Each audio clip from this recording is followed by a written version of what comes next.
Hey guys, it's Dave, and it's been a while. I don't know how long it's been since I made a video. I want to say March, maybe, maybe longer. I don't know, but it seems foreign to me now. It seems like it's been a long time ago. And I've gotten comments, I've gotten contacted by a number of you guys and women recently saying, "Where are you?" And make a video and these sorts of things. So I I haven't really felt like making a video. Let me just explain really quickly why I don't want to make videos. YouTube became for me sort of a rough place. I was getting a lot of blowback and things like that for not going along where everyone else was going at any particular time. No sense in getting into that in detail. But I have been, for a while there, I just kept writing. I just kept writing after I stopped posting videos regularly, even before when the last isolated one was that I made. Um, I used to just write every morning unless I was doing something else, unless I was, at work or whatever, but I would get up and I would write. And I came up with a tremendous amount of stuff, and most of it, or some of it became scripts for videos, and others just didn't go anywhere. The nature of this thing is if you're writing about things that are sort of happening in the culture, going on as it is, some of it just doesn't stay current. So it just goes away if you don't use it. But then I found myself in the last 5 or 6 months just not writing. I wasn't writing. One of the reasons was that although most of my friends on Facebook that sort of were running from me or blacklisting me or whatever, or just afraid to interact with me for fear that someone would blacklist them, that was more of it. I didn't have any close friends who directly were attacking me when I was showing my conservative stripes. Um, but most of those people that I cared about, I'm in touch with again on Facebook. And if I post something about music or if I post something about the culture, they'll come in and will. But if I post anything that could get them in trouble for agreeing with me, or that they might have to disagree with me and then therefore be forced to sort of debate me about it, um, they just don't. They just don't engage at all. And so I'll write something that's pretty well thought out and also very nonpartisan, very what I call post partisan. And they'll just no, I'm not going there. So I thought, well, I just was getting discouraged with that.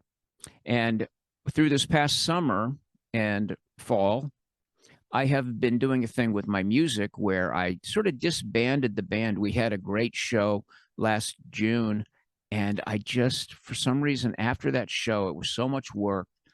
And I put this work out for 2 or 3 weeks, and having to get everything together. And this was a particularly, uh, it was a great show. We had a lot of people, but it was a lot of work. And I'm on stage for an hour. And I just kind of woke up from that and said, you know what, this isn't what I want to do right now. So I was down at the beach visiting a friend of mine who was busking, who sets up with her band down there, with a band called the Sun Canyon Band. They set up Sundays uh, at Palisades Park in Santa Monica. And so I went down there on a lark and just watched, met her bandmates, just watched what she was doing, listened, and noticed what the groove was. And I thought, I need to do this. So, and I had most of the equipment you can see back there. You can see the little cube amp down there hiding behind my guitar. Um, but I had most of the gear, and of course, I have microphones and all that stuff from my larger gigs. And so I built a little. It's like a miniature stage that sits on a dolly, regular dolly that you use to move furniture with. It sits on there, and I've got it that it bolts in place. And what it is, it's a box, 2 by 4, 4 feet by 2 feet, and then I can and it sits open side up when it's on the when it's on the dolly, and I can put all the gear in there, and it's got holes along the side of it to accept bungee cords. And then I strap everything down, and chairs and blankets, whatever I'm taking with me, and of course all of my gear. Uh, and I go down there and I set up. And so what I do is I pull that then off the dolly after I've unloaded all my gear, and it becomes a miniature stage. So I stand on that and I set everything else. I've got a couple tables that go with me, and I've got a little donation table, and I just play. And it's the most pure sort of expression of music that I've done in many years, because always there's this sort of building audience thing, and will people show up for the gig, and what's the particulars of the venue, is it costing me money, how much do I have to make to pay each of the musicians, and feeding everybody. I've all of my shows for the last many years, we feed everybody. So it's expensive, it's a lot of work, and I only play for about an hour. So because I have an opening act, right? And I want to be good to them. So I started doing this thing, and I really found I liked it. I really found that I liked it. I just go down there and I just feel very free. And, it's been the summer months, and it's right on the ocean. It's on the cliff. It's those, if you know Santa Monica at all, there's these sort of, here's the pier, and then going off to the west, what they might call the north, is Ocean Avenue. And along Ocean Avenue, there is this strip of green, it's lawn, and it's got a lot of exotic trees and things on it, and a walking path. And it goes along Ocean, it fronts onto Ocean Avenue, and then off in the side streets going off are just regular neighborhoods where you can park for free if you can find a parking place. So I made this thing so I could get, might have to haul my stuff for a couple of blocks from wherever I park. And I just found I really liked it. And sometimes quite a few people gather and listen to me play. And I've learned a bunch of songs, about like 40 or 50 songs of just sort of classic songs. And of course, I have my own material to do. I play mostly cover songs. But I also do some of my own stuff, and people like that too. And, I might make $80. If I play for a couple hours, I might only make $40, but seldom less than that. And so I'm down there a few weeks ago, and I'm getting right to the end of my set, and the sunset's going on. It's a beautiful sunset, and all the people are gathered sort of right behind where I set up, which is the edge of the cliff. And there's a fence there that is designed for people to, put a leg up and watch the sunset. And it's the best place to watch the sunset in Southern California, because the sun kind of drops down behind Point Dume and Malibu. And it's very dramatic if there's some clouds in the sky, and you know what I'm talking about. But this kid stops in, and his name is Tarek. And he came up to me and he says, "Are you the guy from Blue Collar Logic?" And I said, "Yeah, yeah." And he goes, "Yeah, I recognized your voice." And by then it was already almost dark. And he hung around for at least an hour. And he helped me get my gear together, and we just talked, and he had lots of questions. He had a lot of sort of theories of society and politics that he wanted to run by me. It was all spur of the moment. He wasn't expecting to see me down there. Nobody knew I was going to be there. I'm just an anonymous guy, playing my music. So, and I thought, when I got done with that, I thought, I got to get back in touch. I got to get back in touch somehow. So I started writing again, and I looked back into the Substack that I had started before and then done nothing with. I think I announced it on the channel that I was going to do it. I put a couple of pieces up there and then just didn't really do anything. I didn't promote it in any way. And I had a few subscribers that I guess just found me by sheer luck or whatever. or by a thing kind of like YouTube does, where it notices a certain person might like what this is about, and then they offer it to them on occasion.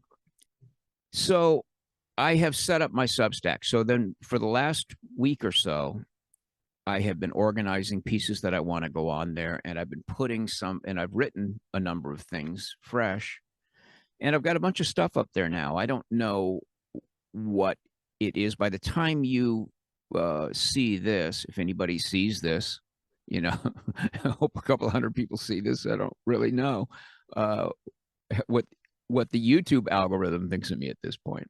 I'm sure they have forgotten me pretty thoroughly. But by the time that I post this, will probably be Saturday or Sunday morning. Right now it's Friday, but it'll probably be Saturday or Sunday morning. There should be maybe 7 or 8 essays up there, and some of them are lighthearted. Some of them are pretty serious. Some of them are, of course, sort of political analysis. I mean, we got an election coming up again, and it's beginning to get interesting. Some of it. So my categories, when you look at the thing, the address of it, of course, is Dave Morrison dot Substack, SUBSTACK. I'll put it down below. .com, right? So if you see it, it's just like a plain white space, centered Morrison at Large, which is the name of the thing. And then below it, it has a number of categories like you would see in any sort of blogging site. And I think they read current events, Facebook Redux, probably, 5-minute wisdom, the post-partisan mind, and the culture desk. I'm not sure what order they're in right now. I can move them around. But the culture desk will just be me, like, talking about music, movies, whatever's going on in the culture that isn't really connected to politics. Of course, the post-partisan mind will be, essays about why partisanship is over with, as far as I'm concerned, and how it keeps people from thinking clearly. Because once you are a partisan, now you've got an orthodoxy to defend. And if an idea comes up that you already have an orthodoxy idea about, or an opinion about, that is from the people who share your orthodoxy, you are not allowed really to think it through. And what would be the upside? Because you might decide that it doesn't match your orthodoxy. And at that point, you risk being a heretic. You risk being excommunicated from your group. And humans don't like to be excommunicated from their groups. Believe me, I have been excommunicated twice, and it's extremely painful. So I now am a post-partisan, and I will look at everything that I decide to write about with as clear a mind as I can. I am tuned out of all partisan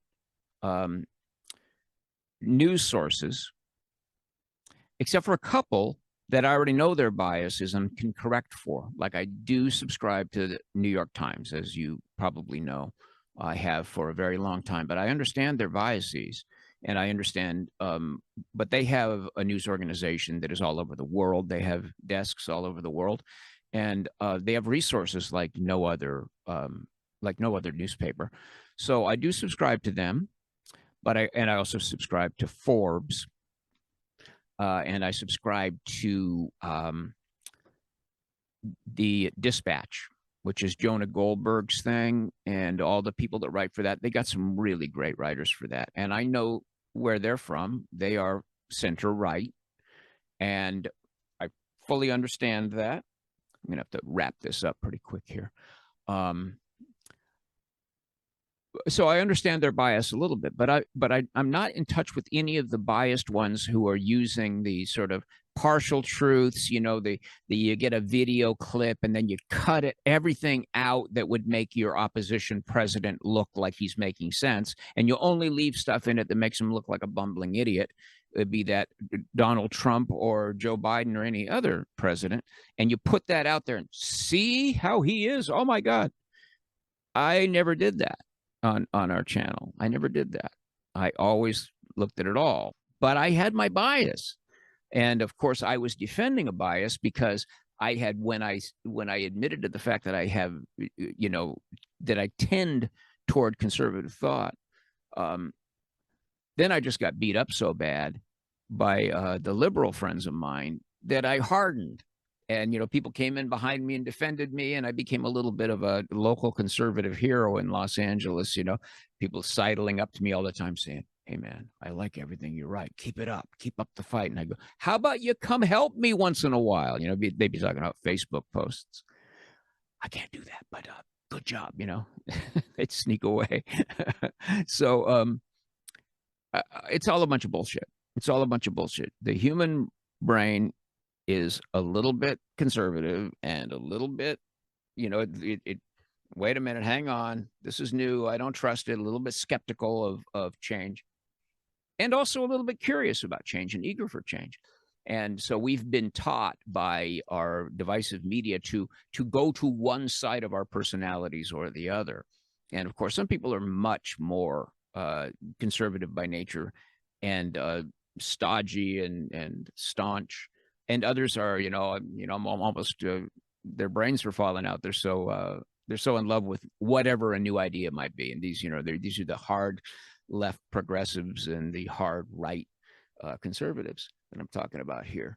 So, but most of us are in some middle ground in between, and it's no coincidence that the largest group of voters now is the independents. And I have one of the pieces that's going up looks at that, right? It's called The Elephant in the Room. So look for that one. So what you do is you go over there. If you go to the site, you'll find that, and now you have the categories, and you check the categories and see where there are some essays you're interested in, and you read them. I'm keeping them around 1,000 words so that it's not too onerous to read them. But if you come over there and you're interested, you're a reader anyway. I'm a reader. I've always been a reader, and of course it was my writing that gave our channel its oomph in the first place. And Jason turned into a pretty good writer as well. But I've always been a writer, and I'm a better writer now than I was. So I hope that you will subscribe. You can subscribe for free, or you could come in for what sets this Substack apart from other just blog sites like Blogger, where I used to have a blog that nobody knew about really. I was wasting my time there. What this is subscriber driven, and it's all about subscribers. So there are all kinds of things that subscribers can do there on the site. And for instance, they have a thing, where you can start chats, and you can enable your people that are your subscribers to start their own chats. They don't even need me to do it if they're subscribers. And there are levels of subscriber, and you can you can put things behind a paywall if you want. I'm not going to do that for a while, for sure. Then I might have to, because I'm not making, another reason I wasn't doing YouTube videos anymore is because in order to make any money on YouTube, your videos have to make a video every week. And that video has to do 60 or 70,000 views. And I just wasn't doing that anymore. When I was making money on YouTube, I was. And that was how I was making money. And of course, we had some contributors as well. And I thank them very much for getting me through a rough patch. There's people on Giving Fuel. And of course, we discontinued that after a while. But that's how I made money, and that's how I was able to retire. And so now I don't make any money at all, except what I make busking down at the beach like a hippie, so, which I enjoy, and I'm appreciative for the money, but it takes me a little, the beach is a little ways from here. I got to drive down there, and there's no guarantee I'll make a dime. So I haven't really had much income other than my Social Security, which isn't very much. So, so I'm getting that. but I want to make money again. I don't want to make a vast amount of money. I'm not looking to, do the Jordan Peterson thing where you really strive to become the thinker of the world and you exhaust every possible way to make money. I was listening to him the other day and he's like selling gold now. I mean, come on, so I don't need to have 10 closets full of $5,000 suits like Dr. Peterson, or be like somebody, any of these people that are buying beach houses by keeping everybody else mad at each other. It's not my groove. It's not my groove. I don't care about that much money, but I do need to have some paid subscribers. So right now, I just posted it to Facebook that and just let a small number of people that read my stuff know, and 25 of them subscribed. This was a few days ago. So that was what we call a soft rollout. So what I'm doing right now, this is a more intentional rollout because this is where my audience is, if indeed there's anybody left out here listening to this. So I'm hoping. So right now I think I have 4 paid subscribers, and 2 of them rent at $5 a month, which is the recommended.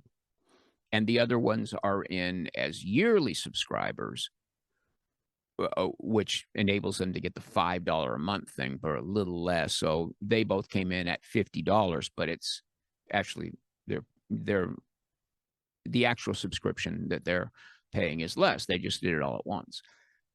So anyway, I have that little bit of some idea that out of 25 people, maybe 4 are interested in coming in at $5 a month. Maybe not. I don't know.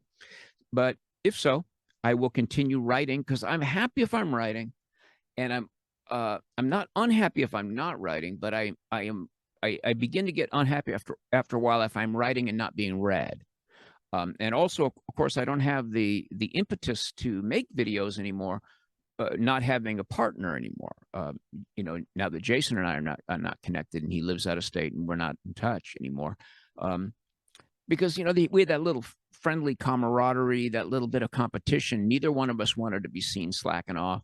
Neither one of us wanted to be seen as out of ideas, and so we were going back and forth, and we push each other a little bit. My hope is that if I have some subscribers over there, rather than being on YouTube where there's no effort involved, these are people who will say, okay, I'll subscribe to Dave, even if it's free, and it'll come to my inbox, your inbox, which is your email, and I'll read his stuff. There's some effort involved in reading that is more effort than listening to me read to you from the teleprompter.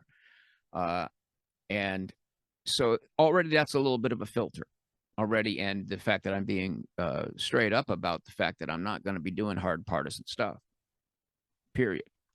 I'm going to be center right, which is where I live anyway. But it's going to be thoughtful, and some of it's kind of funny, lighthearted. Some won't have anything to do with politics at all. Then I'm also doing a thing called Facebook Redux, which is that's one of those sections. And over the years, I've written many, many small essays for posting on Facebook. And some of those things are really great. I say so myself. Those are things that I wake up some morning and just have something to say. Often it's not about politics. It's about life in general. And so Facebook offers those things to me as memories. So I've developed the habit of going through there and looking what's in my memories, and stuff that I'll come up with that I didn't remember writing that, maybe from 10 years ago or 6 years ago or whatever. So I'll take those things and I'll copy paste them out of there and put them over on Substack, and put them in shape, and put a couple of, if they seem to need it, maybe add a couple images. And so that stuff, at the very least, I'm going to be able to post one of those every couple of weeks until they run out, and I did hundreds of those things. And so I should be posting twice a week. That's what I can figure. So I'm thinking that if then I begin to feel really engaged again, and because it'll be a smaller group of us over there, it's going to be more of a friends thing. It's going to be sort of a community, and we'll be able to go. And I'm not going to be afraid to go in the comments section like I was on my YouTube videos. I mean, it'll just wreck my day to go in the comments section and just hear the vitriol and the anger and the hostility and the being mad at somebody who's not mad enough at the people that you're mad at. I mean, what kind of retarded behavior is that, really? It's so immature. It's so base. It's so monkey brain. And we are all apes, but we don't all have to be primitive apes. So I'm hoping that I will begin to have a number of you that I think highly of, and maybe some of you will have a essay you want to send to me, and I'll put it in as a guest essay, and you'll get some readership. And I don't know that that's going to be a major feature, but why not?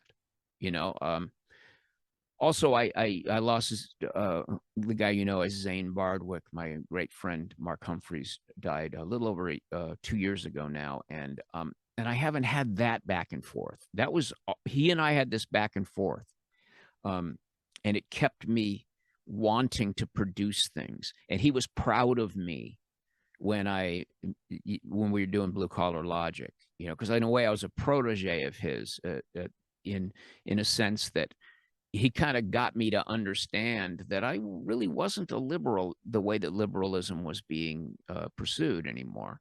And so, but he was the one friend that I had in LA who was just fearless. And although he did use a nom de plume, that was, he used the fake name to post his political stuff because, he had family to feed and people that he worked for, and he didn't want to start any controversy. But he passed away, and I really miss him so much for his friendship, but also for that camaraderie that made me want to produce things. So I'm expecting and hoping that there will be enough of you guys out there and women who are smart and interested, and you notice the things that I write that are worth noting. And you find the flaws in it, and you are interested in advancing the thinking, and then we can have a back and forth, and maybe we can start some threads. I can do polls over there. We can, and it may be that will then make me feel like getting back on YouTube,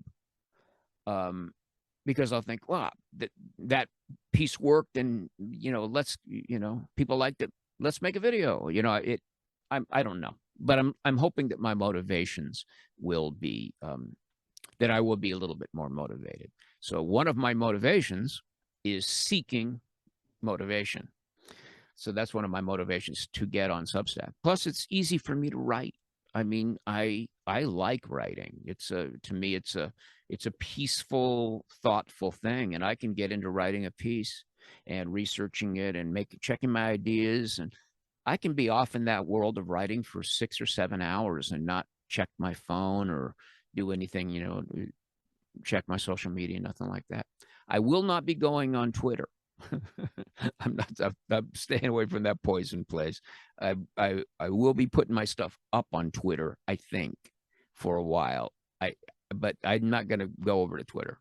I'll post it on Facebook, and y'all can anything that you see over there that you like, you can share from there and share it directly to your feeds wherever those things are.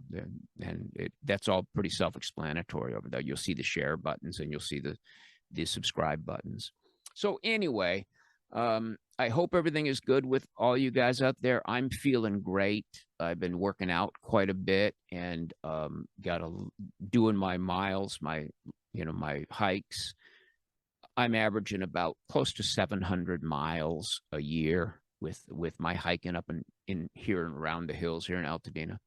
Everything's good. My relationships are good, and my health is great.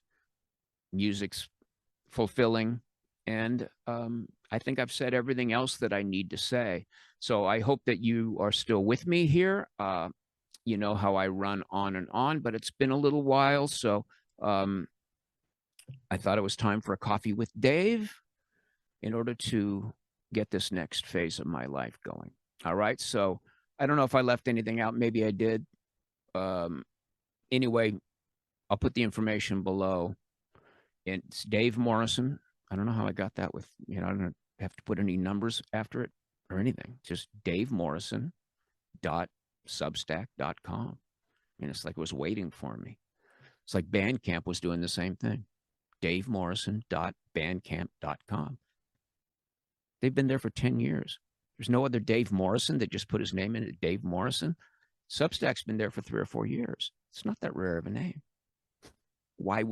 I didn't have to jump through any hoops to get that. It's just put it in. Dave Morrison. You type that in, davemorrison.substack.com, and there's my page with the most recent, with whatever the most recent post is at the top, And so anyway, I'm rambling, and I hope to hear from some of you guys soon. All right.